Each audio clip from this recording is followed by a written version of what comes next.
welcome to Crawlspace. I'm Tim here today with Lance. Lance, how are you today? I am doing so well.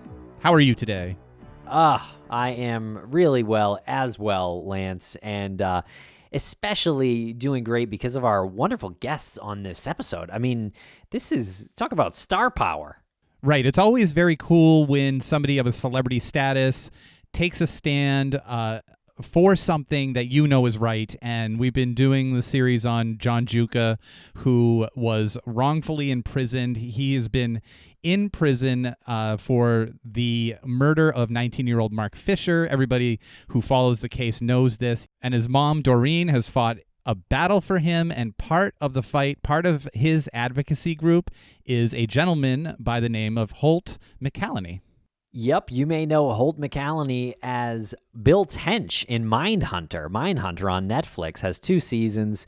It is an amazing show. Make sure to check that out if you haven't watched it, but I'm pretty sure everyone listening has at least checked it out. And Holt's character, Bill Tench, is actually sort of made up of the author of the Mindhunter book and one of the creators of the series, John Douglas. So he kind of plays a personality of John Douglas in the show Mindhunter. No, they do a really good job taking characteristics of John Douglas, who was one of the founders of the behavioral science unit within the FBI.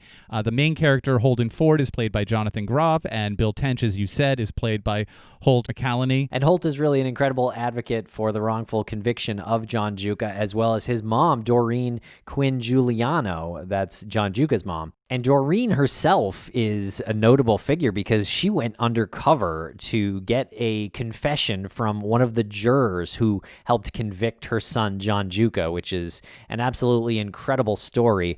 You'll want to check that episode out. We spoke to her in the past all about that. We touch on it a little bit in this episode, but you'll want to go back to an episode called Mother Justice to hear more about that. And there is an incredible article from Vanity Fair that is called Mother Justice, and there's a link to that in the show notes. And also, Holt isn't just an advocate for John Giuca. He is an advocate for all of the wrongfully imprisoned. He names several during this interview that he's been following and he's been an advocate for, and he's a very strong, staunch supporter of the criminal justice system. And he gets into that a little bit, and he also gets into just how much respect he has for John. John had an option to, hey, plea out. Say you're guilty. We'll let you out. We're going to hold you in Rikers for a little bit, obviously as an attempt to break him while they were transferring him from one prison to another. And Holt just has so much respect for him because he says he didn't do it. He didn't do it, so he's not going to say he did it just to get out of prison. He's going to fight the fight and get out an innocent man. So that speaks to John's character, and you know that Holt is genuine because he's reading his files while we're talking to him. He's got the information in front of him for all of these wrongfully convicted people, which hopefully we can talk to him more about because he has a strong voice. He can broadcast that to a lot more ears than I think this show can and some podcasts can. Yeah, and we caught up with Holt while he was actually in quarantine waiting for another film shoot to start. He is in a new Guillermo del Toro movie. So how's that? Go check out Holt McCallany's work. He's an incredible actor who is only becoming more well-known with his acting. Yeah, that Guillermo del Toro movie is called Nightmare Alley. Read a little bit about it. Sounds like it's going to be great. But yeah, we did catch up with him while he was in quarantine, and if he's listening now, it would just be... It'd make my day if he followed me on Twitter, if he followed me back on Twitter. So that's my personal plea. Holt, I think you should block him on Twitter, but that's just me. I think I will not accept that. Okay, everybody. Thanks for listening, and thank you so much to Holt and Doreen for spending some time with us on this show and advocating for John Giuca.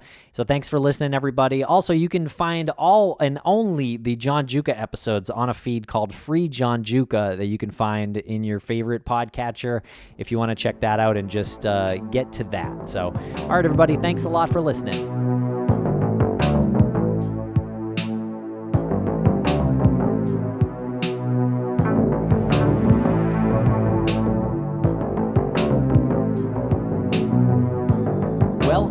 to the podcast, Holt and Doreen. How are you both today?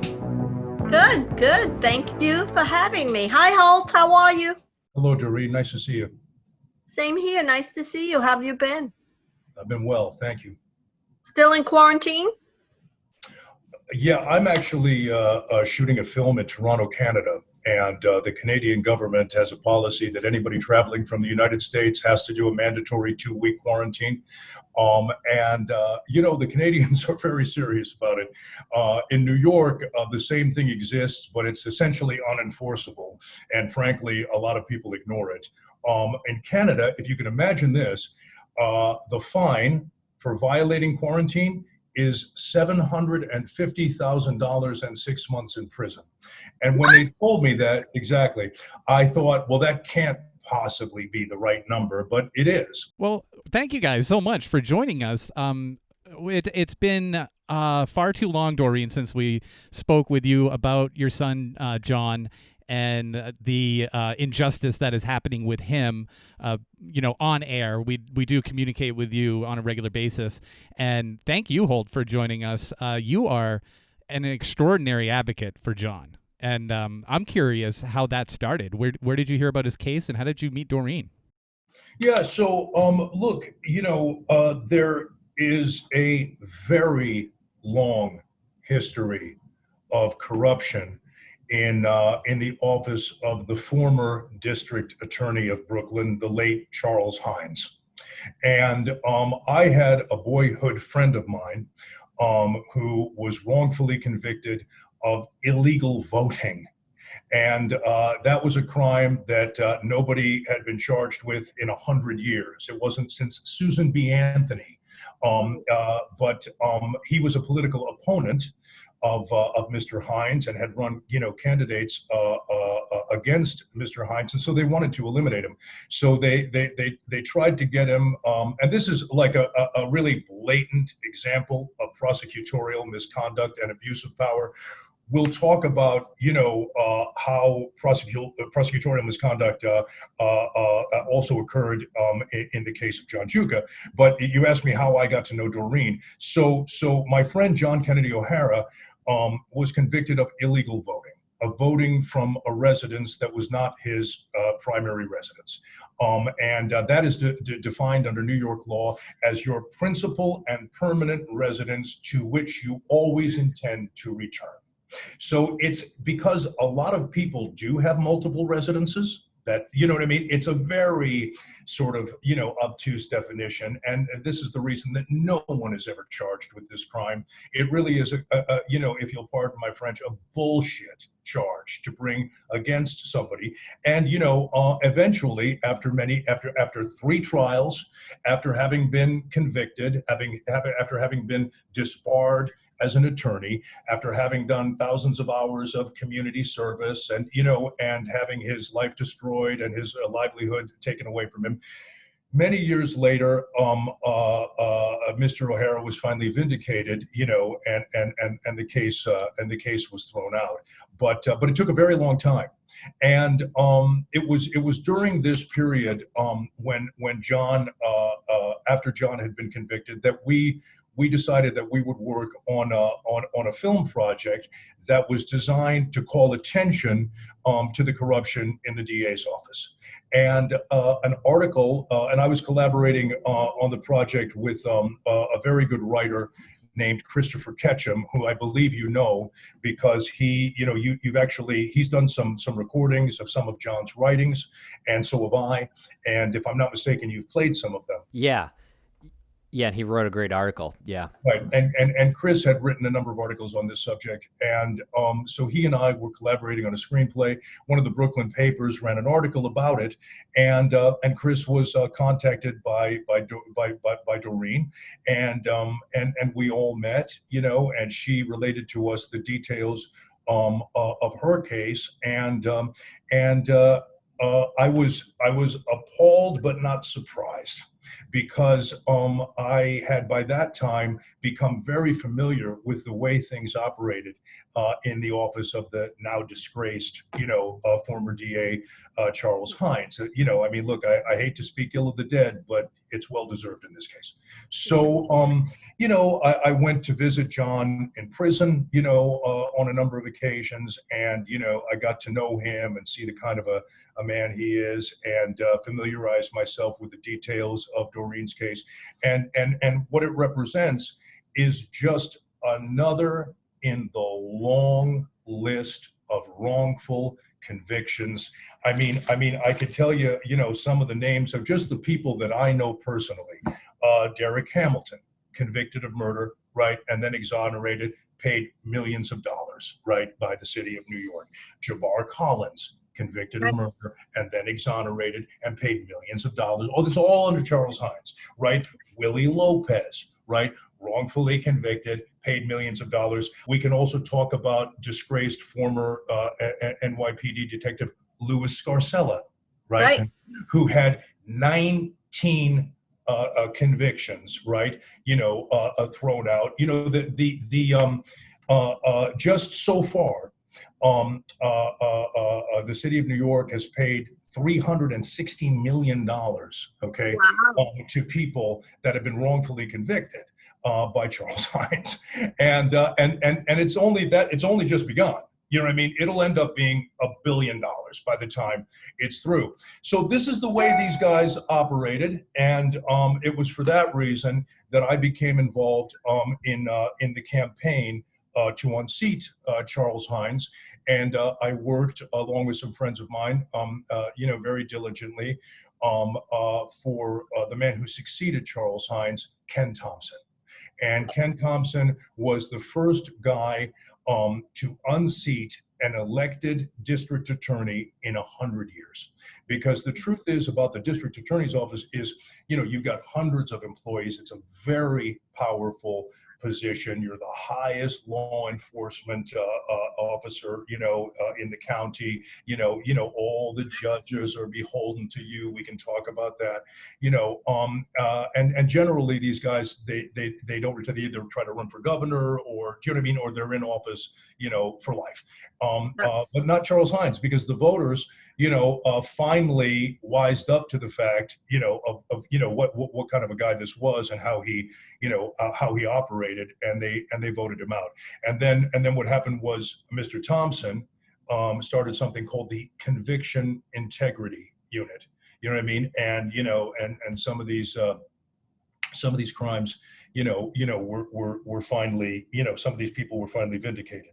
I mean, anyway, I don't want to talk on and on and on. I'll let you guys ask questions, but you asked how I got to know Doreen and how I became interested in the case. That was how. Right. We had the mutual friend, John. I had reached out to John because I seen his name in the newspaper, and he was being wrongfully prosecuted also. So I reached out to him, and he is the one that actually brought me to Christopher Kitchen. Oh, it was John about you? Yeah. Yeah. I actually, this article was written by Chris, and so I called Chris. I got in touch with Chris, and I said, who is this John O'Hara guy? And he's like, oh, well, he doesn't have email, he doesn't have a cell phone, but I'll get in touch with him. So we met for dinner. So I meet for dinner, Holt. I don't know if you remember this. We meet for dinner, and I had just finished my undercover work. I just finished it up, and I didn't tell anybody about it yet. So we're talking, and he's telling me how he was wrongfully targeted. And I said, well, my son, John Giuca, also. And he says, well, I got to take you to Chris. Maybe Chris could write about this. I said, thank you. And then I opened up to him, and I started telling him about when I went undercover. And he's looking at me at the restaurant, and he goes, do you work for Charles Hines? Are you bugged? I was like, no, right? So he was like, okay. So then he finally came around, and he believed me, and he told me that you need to go back undercover and get some pictures of this guy. I was terrified. I was like, no, I can't. I gained weight. My hair went brown again. I was like, I can't do it. He said, no, you got to get a picture to prove it. what if people think that, the juror is actually your brother on the tape? And I was like, no. He goes, no, you have to prove that you had a relationship with this guy, and he was a corrupt juror. He committed serious misconduct in the jury box. So I went back undercover under the advice of John O'Hara. So I'm so glad I did, and I did get that picture that ended up going in the Vanity Fair because he introduced me to Chris, and then eventually they introduced me to you. And that was like 2008, I think. So we go back. So that picture in Vanity Fair with you and the bicycle, that was when you went back undercover? The picture of her and what's his name? Allo, Jason Allo. Oh. It was taken in the bar, was actually taken by John O'Hara. Correct. Right? So yeah. We concocted that whole plan. I was like, no, I was too nervous. I said, how am I going to get a picture? It's going to be so obvious. He goes, okay, so you tell him to meet you in a bar, and I will just stroll by, and you say, hey, sir, can you take a photo of me and Jason Allo? I was like, okay. So I did. I called him up, and we met in a pub, and we're drinking, and there John O'Hara comes walking in. And I said, excuse me, sir. That's when it was just a regular portable camera. A throwaway is what I called him. And I said, sir, can you take our picture? And he took the infamous picture of Jason Allo and I. Yeah. So wow. that was way back. Yeah. And then they started talking, and I was sweating the whole time. But just to follow up for one more moment, on the way, because this is really at the core of the whole thing. It's the problem with our justice system, which is that nobody prosecutes prosecutors. They have something called prosecutorial immunity. Yes. And they advance their careers by getting convictions, right?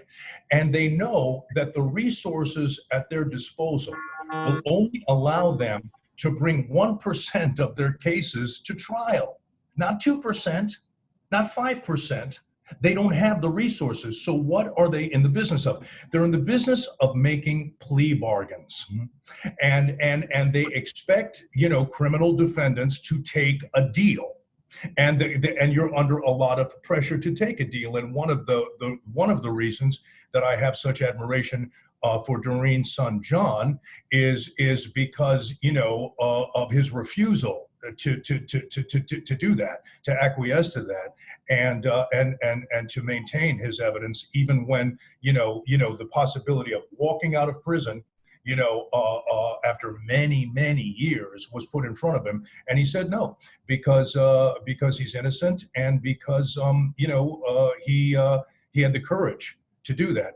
But what Hines was finally, eventually, what started people to realize what some of the problems were in the DA's office under Charles Hines was that he was using funds that are called asset forfeiture. So what is asset forfeiture? Asset forfeiture is, let's say there's a drug bust and they find, $100,000 in cash, do you know what I mean, in an apartment with drugs and with weapons and whatever. What do? They confiscate that money. Where does that money go? That money goes into the asset forfeiture fund in the district attorney's office, and then the district attorney, believe it or not, has discretion over how those funds are going to be used. And in theory, they're supposed to be used for other investigations and stuff like that. Well, what Hines was doing was using those funds for his reelection campaign. He was paying his staffers. He was using the funds to renovate houses for his children in Breezy Point. Do you know what I mean? Yeah. Well, I would refer the audience to an article that was written in the New York Times in June of 2014, right, about Charles Hines and about this whole issue. He was being threatened with indictment by the Attorney General, and eventually paid a $40,000 fine in order to avoid the indictment. But even that deal should never have happened. But by that time, he's a very old man in his 80s, in poor health. He's been disgraced. He's been kicked out of office. And I think the Attorney General's, idea was, why beat a dying horse? But, what's right is right. So this is what happened. He would also target his political opponents. So my friend John O'Hara was one of those, right? Tried 3 times for illegal voting. The first time in 100 years. This is voting from his girlfriend's apartment, which is in the same district. It's a few blocks away. Changes, So, and then Sandra Roper, right, who is now a civil court judge, right, ran against Mr. Hines for district attorney, and captured like 35 or 36% of the vote, something like that, was thereafter indicted, right? She was acquitted. Don't forget the Kung Fu judge. I won't. Judge John Phillips, right, who was, a very well-respected judge, African-American, one of the first African-American judges in New York, and a real leader in his community, decided, on the advice of our friend John O'Hara, to run against Charles Hines. And the reason that Charles Hines was particularly worried about Ms. Roper and Mr. Phillips was that they were African-American candidates, right? And remember that Ken Thompson was an African-American candidate who was the one who finally unseated Mr. Hines, because there is a large African-American community in Brooklyn, and Mr. Hines felt that he was particularly vulnerable. And so, in the case of John Phillips, what he got away with is like something that you would expect to hear about, like in Alabama in the 1940s or something. He literally had this old guy, ruled incompetent. It was like an ex parte, which means that it's a sealed document that is not able to be viewed by the public. And then he seized the judge's assets, and the judge was confined, to a nursing home. He literally, guys, from detectives from the district attorney's office busted into his house in Brooklyn. They put him in the car and they drove him and they locked him up, and he died in there. So this was, the kind of guy that Mr. Hines was, and he got away with it for 20 or plus years.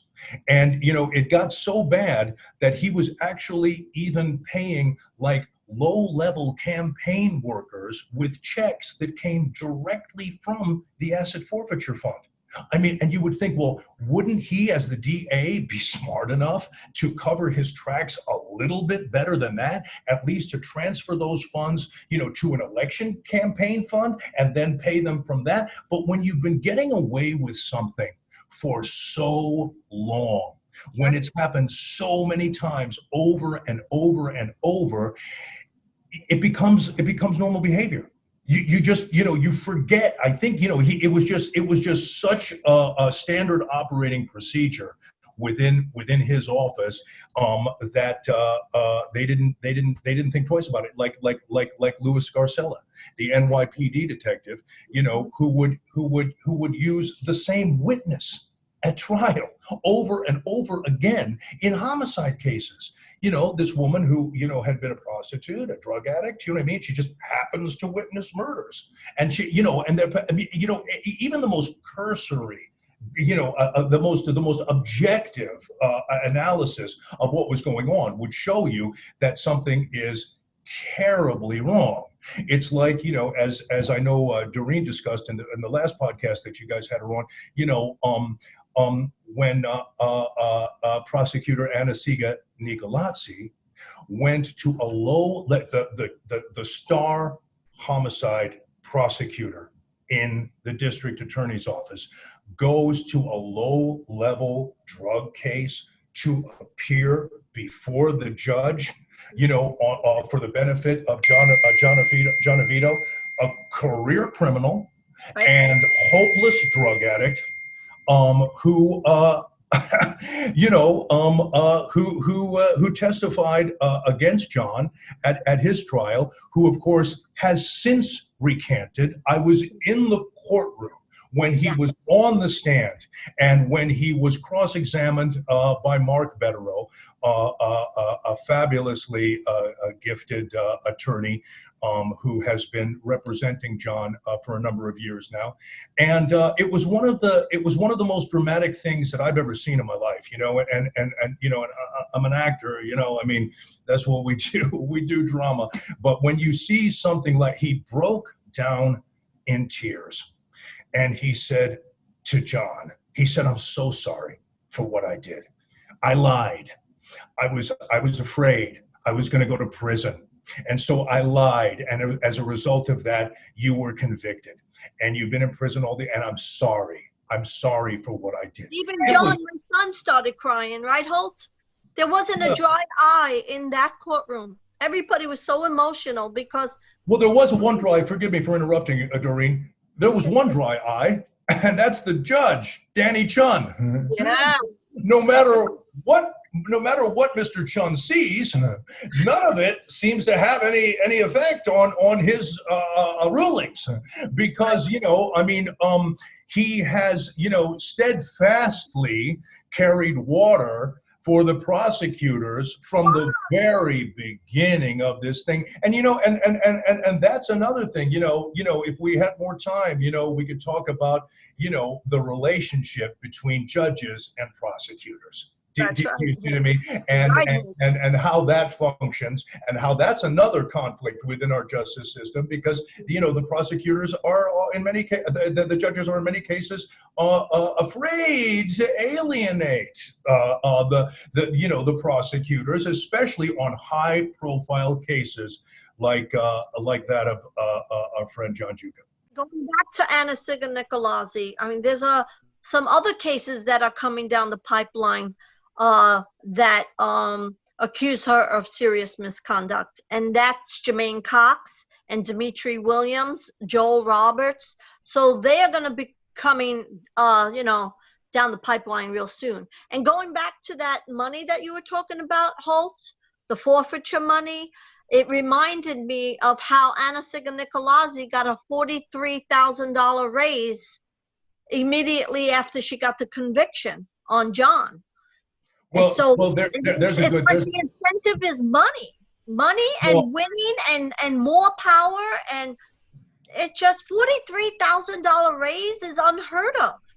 Well, you see, Ms. Nicolazzi, right, famously will proclaim to anyone who will listen that she has never lost a case. Never lost a case? Really? Well, I would argue that part of the reason for that is because they bend the rules, and because they withhold evidence, which is beneficial to the defense, because they coerce testimony, they threaten witnesses, they engage in a variety of types of prosecutorial misconduct, and they're virtually never called on the carpet for it. And even in those cases where it can be established, there isn't really a penalty. It's not like they're going to be then charged, you know what I mean, with some sort of, in some sort of criminal charge for their behavior. Go ahead, Doreen, what were you going to say? If anything, they're protected. They're protected, and they advance their careers because they have perfect records. Right. Some of them end up working, for the defense. They end up working for a firm. They become judges. Right. And with Anna Signicolazzi, she became an actress and is now working on that. I think the word actress is stretching it. Okay. I wouldn't quite give her that, but she has a TV show. Let's right. So yeah. Mm-hmm. Yeah. So but her signature case that she brags about is John Giuca's, right. And it's it's really. I know you guys are already familiar with the details of John's case, so we don't have to go over all of that. I like to mention them over and over. I mean, there were 4 recantations, right? Everyone recanted but one person. Right. No murder weapon. No forensic evidence. Nobody can tie him to the scene of the crime. No witnesses, that haven't recanted. They don't have a case. It was he said, she said.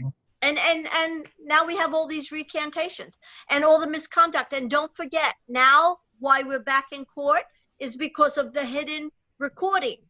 There was another jailhouse informant named Joseph Ingram, and that tape just appeared, I want to say a year ago, and it was of John's co-defendant confessing to the crime, and saying that John had nothing to do with it. Thank you. And it was his gun, and John had nothing to do with it. And Anna Signicolazzi hid that tape. Right. It was beneficial to us. So now it's back in court, on yet a new. I was present at the New York State Court of Appeals, right? When Mr. Betterow, made the argument to uphold the lower court's decision to vacate John's conviction. And the Court of Appeals offered a decision that I still can't believe. It's like if Franz Kafka wrote a novel about it, you would say, you've gone too far. Their decision said, well, even if it's true, it wouldn't have changed the outcome. Oh, really? There was prosecutorial. Are you inside the minds of the jurors? You can say that beyond a reasonable doubt, right? So that a Brady violation, that the withholding of that would not have influenced the jury. You can say that for certainty, and and condemn a young man, to spend years and years and years of his life in prison for a crime he didn't commit, because you say that prosecutorial misconduct wouldn't have had an outcome on that. I mean, it's a disgrace. It's insulting to the whole system to say that, to not have the faith in the jury that they would understand something like that, because that's how I'm taking it. Like, I'm on a jury and you think I'm not going to be able to understand it, so therefore it's not going to have an influence on me? Like, he's simultaneously disgracing the process of having a jury in the first place. That's frustrating. They go into that trial and they're already they're already predisposed, to have a very negative orientation toward the defendant. Why? Because he didn't take a deal. Do you see what I mean? They expect you to cop to something. They want you to say, okay, well, I'll take a somewhat reduced charge and I'll go away for 15 years and not risk 25 or something like this, so that they don't have to, because they can't bring every case to trial. So this is why John O'Hara, right, was finally vindicated after 3 trials, after being convicted on a trumped up charge, because they offered him deal after deal after deal after deal. You know what I mean? Just say you did it and all will be forgotten. Well, the problem is I didn't do it. So I'm not going to say that, and that was John's position. And so then, you put them in the position of having to use all the means at their disposal, and it's formidable, to try, to destroy you. And if they have to bring in a jailhouse snitch and put him on the stand to perjure himself, if they have to lie about the fact that he got a benefit for that testimony, like not having to go to prison, that seems to me like a benefit, right? And then they'll just get up and say, well, no, yes, he's made a lot of mistakes.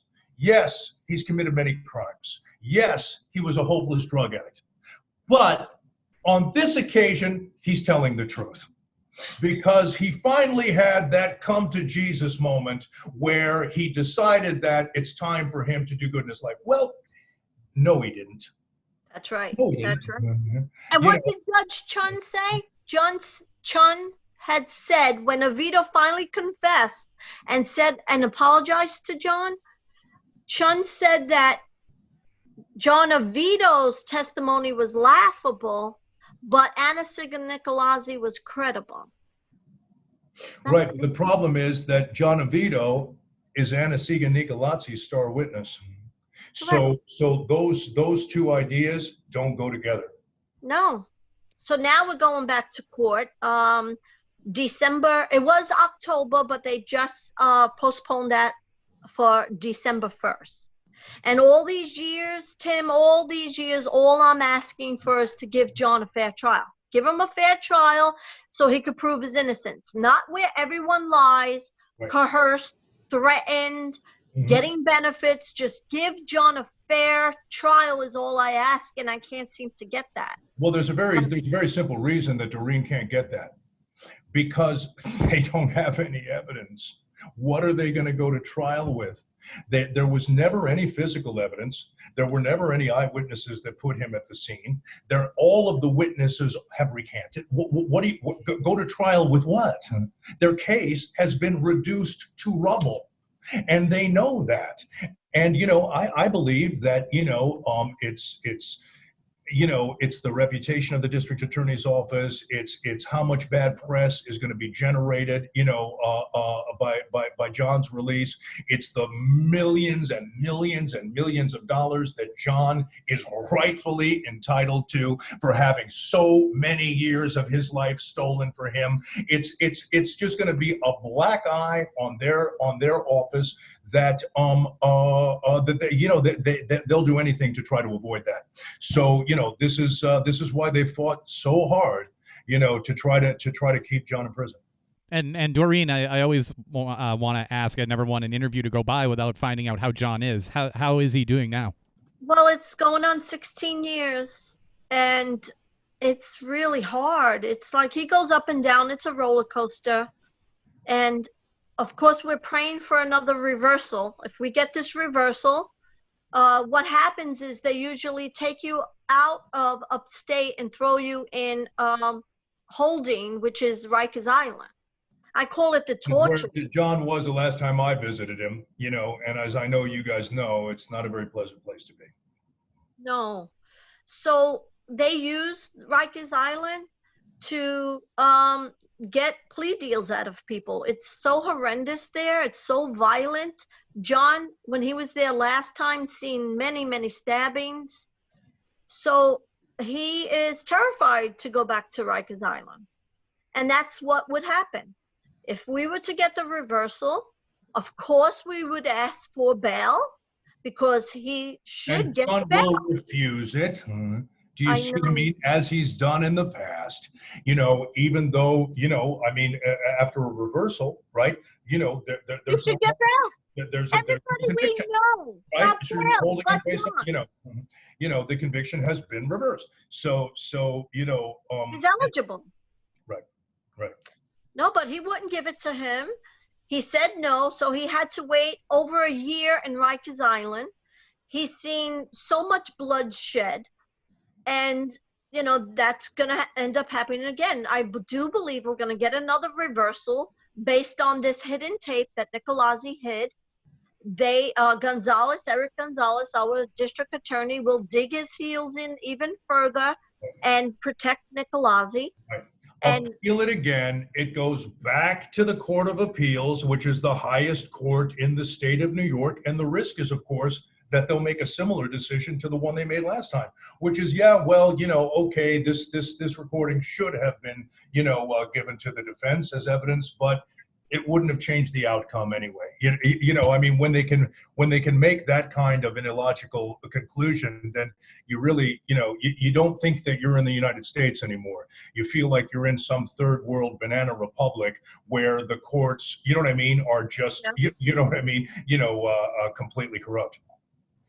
Right. Insane. Let me explain to your audience exactly what is on this recording. So there was another jailhouse informant, and he got in touch with Anna-Sigga Niccolazzi, and they dragged him in. I believe this was in Rikers Island in 2005, before the trial, and he said that he had bumped into Antonio Russo. And then Antonio Russo said to him that he did this and he did it alone, and John had nothing to do with it. And he also said that it was his gun and it wasn't John's gun. And that's very important, because Niccolazzi hid that tape and used a DA witness that said that John gave Russo this gun to commit this crime. So it is very obvious, if the defense would have had this knowledge, we would have used it to rebut her witness that said it was John's gun, because this came out of the co-defendant's mouth. He said it was my gun, it wasn't John's gun. This was hidden, and it does matter. It matters a lot because it's in direct Brady violation. I mean, is that not what it is? Right. Correct. It's a Brady violation. Where is the oversight? Where I know we talk about this before, there's no oversight, right? That you see, that's the problem. That's the problem. Is prosecutors operate with impunity. You know what I mean? They have prosecutorial immunity. You know what I mean? They advance their careers, as I said, by getting convictions, and so the need to do that and remain undefeated. You know what I mean? As though she were, a middleweight champion or something. They will use any means at their disposal, and that often means exactly what we're talking about here: withholding evidence, right? Coercing testimony, threatening witnesses, and even in this case, putting a career criminal on the stand to perjure himself. There's got to be, the system has to be changed. It's not going to be easy, but I feel like the work that the two of you have put into John's case and the other cases, like, you just named off the top, other people that are wrongfully convicted. Our good friend Maggie Freeling just started her podcast called Unjust and Unsolved, which is about wrongfully convicted people as well. And they're, incarcerated still, and she has conversations with them. It's all of these little movements that I really hope build into a greater movement. And it's not easy. I just hearing you guys talk about it, every time we talk to Doreen, I get so fired up. I start to get like a hive on the back of my neck because I'm just like so fired up. It's so unbelievable to me that somebody can brag about a perfect record, like you're saying, like a heavyweight champ. It just shows you what the problem that's inherent. You know what I mean? What I mean in the system is that record would be so important to her. What's important to her?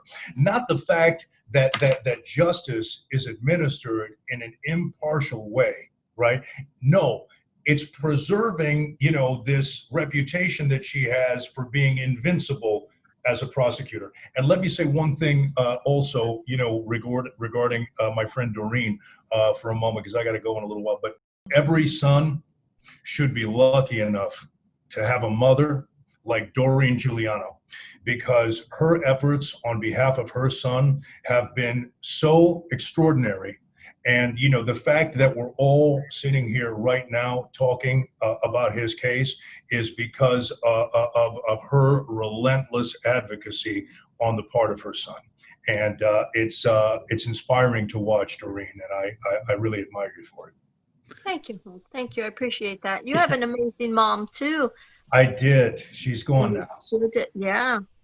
But yeah, she Doreen, stuck by you. Got to know my mom when she was still alive. And yes, I was. And blessed. we bonded, your mother and I. We bonded for a bit there. Absolutely. Talking about your brother. Right. Remember? My late brother. Yeah. I do. I remember very well. Yeah, Holt, thank you so much for spending some time and coming on and talking to us about this case. And we're huge fans of yours and Mindhunter. We're true crime fanboys, really. So I've read the Mindhunter book. Oh, there it is. There, yeah. I was wondering when that was going to make an appearance. Right. Well, look, the success of that television show is because we had a great director, a guy named David Fincher. But also the source material, is amazing. John Douglas is a brilliant FBI detective. And actually, he has a brand new book called The Killer Across the Table. Oh, my God, it's great. So I'm going to do the audio book. So for those people in your audience that might like true crime audiobooks, I'll be recording that later in the month, and it'll be available in just a few weeks. Yeah, you're doing the audiobook for The Killer Across the Table. I am. Wow, Fantastic. you have the perfect voice for it.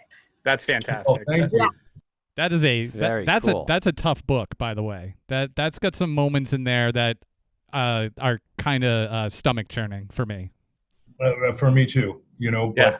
but when John called me, he had been so generous to me, Like for example, when if you remember in Mindhunter in the second season, we devoted a lot of our time to the Atlanta child murders, and John, of course, was one of the all of his research, his entire file. Do you know what I mean? The hundreds of pages and everything about Wayne Williams, to spend time with him at his house in Virginia, and was always like available to me, to answer questions, which I always had. And just a great guy. So when he asked me to do the audiobook, I couldn't say no. Oh, perfect. Yeah, that's perfect. Brilliant. That's amazing. You introduced me to him, Holt. Do you remember? I do. We all had dinner. Yeah, right. Because he did a panel, right? With what's the name of the kid? Amanda Knox, and the gentleman from the Norfolk. What's his name? Damien Eccles. Damien Eccles, right? And Damien, another wrongful conviction. Right. You know what I mean? In the long, disgraceful history of wrongful convictions, let's put Damien Eccles right up there with John Giuca and with all the guys I mentioned before. We got a real problem with our justice system, and eventually it's going to have to be addressed. I mean, it can't go on like this. So then you invited me to the show, the panel, right. And then you took a bunch of us out to this fancy restaurant. Right. We all went to dinner. It was John Douglas, and it was a great detective named Paul Holes, who was the guy who convicted the Golden State Killer, right? Who hit upon the idea of using, the relationship DNA and he told us all about that process. And, when we got to reminisce with John about some of his famous cases, there are too many to list, at the moment. But Doreen and I have been fortunate over the years to meet a lot of these guys, and to hear their stories and stuff like, and to share, the story, of John's situation with them as well. Yeah, thank you for that. Is that the same dinner that that picture was taken where Stephen Colbert is in the background looking entirely confused? I think it is. Yes, it is. I'm sure he thought that it was all just an elaborate attempt to take his photograph. But Stephen, if you're watching, it wasn't. You just happened to be there at an adjacent table. That's all. His expression was great. He was looking over like, can they keep it down? Can those guys keep it down? We were loud and obnoxious. Well, thank you guys. Thank you so much. I really had a good time. It's a great podcast. Think about having John O'Hara on. If you're interested in wrongful convictions, he's got a great story too. And Doreen, please say hello to John for me. Yes, I will. And he sends his love. He told me to say hi, and he sends his love. Okay. And he said he's staying strong. I look forward to the day, Doreen, when he walks out of jail. Thank you.